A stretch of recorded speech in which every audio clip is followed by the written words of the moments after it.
This is how my brass and bullets are set up for now underneath the reloading bench.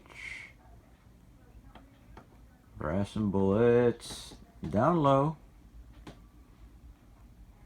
Acro bends. There's usually a press also on the left side in that corner, but it gets in the way while I'm using the one that's on the right side with the green bin on it. And those are acros. So we're doing active reloading, whether it's priming brass here, or it's doing progressive reloading into there, or depriming, possibly resizing that big red bin right there. Up high, powder stays in their native bins. Dies, unless they're on a head or an active use, they stay in their boxes. Lots of dies, lots of powder. Primers always stay in their original containers. And miscellaneous acro bins or acro style bins, but things that I don't use on an everyday basis. If I have to do any change outs for anything on this part of the bench, it's actually a receipt that hasn't been filed yet, and those are kept in another container with a bunch of other things. There's some 380 brass. So anything that gets in my way is easily moved, including that press there. If it's in my way and I need to put the press there, I go over here to this shelf and they're parked. And these three little flat fishing box containers have all the different gadgets for brass prep, and a lot of little brass prep tools in there. They go like over there somewhere when in active use.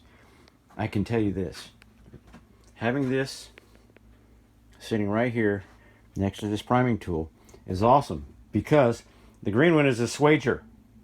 If I get a piece of brass that the primer won't go in, I just put it in the swager right then, take care of it, prime it, done. Because it may have got missed somewhere else. So anyways, there is a brand new shot shell press, still getting set up to do it. There's a bag of shot underneath that piece of paper I moved. And down here in this box is some wads and some hulls. All these hulls came pre-primed. Pretty bright green wads. Down over here are some overshot cards, because I have the plastic wads and I also have some, plastic hulls and some brass hulls. So depending on what I'm using, I can try to do something. I just tried trimming this hull down to use in a 2.5 chamber with this nice little trimmer. Kind of interesting tool. Make sure I get used to it. This is an adapter plate on this mech press for going from 2 3/4 to 2.5, which is what I'm trim that hole to. My brass holes are also 2.5s, so you can adapt. If you had to go from 3 inches to 2 3/4, you don't have to buy a new press. You use that same exact adapter. This happens to be 12 gauge, of course. But I haven't loaded anything yet. Still trying to figure out what I'm doing with shotgun. This is number 6 reclaimed lead shot. Notice the bag is still sealed or sewn shut. Anyway, that's a little quick and dirty.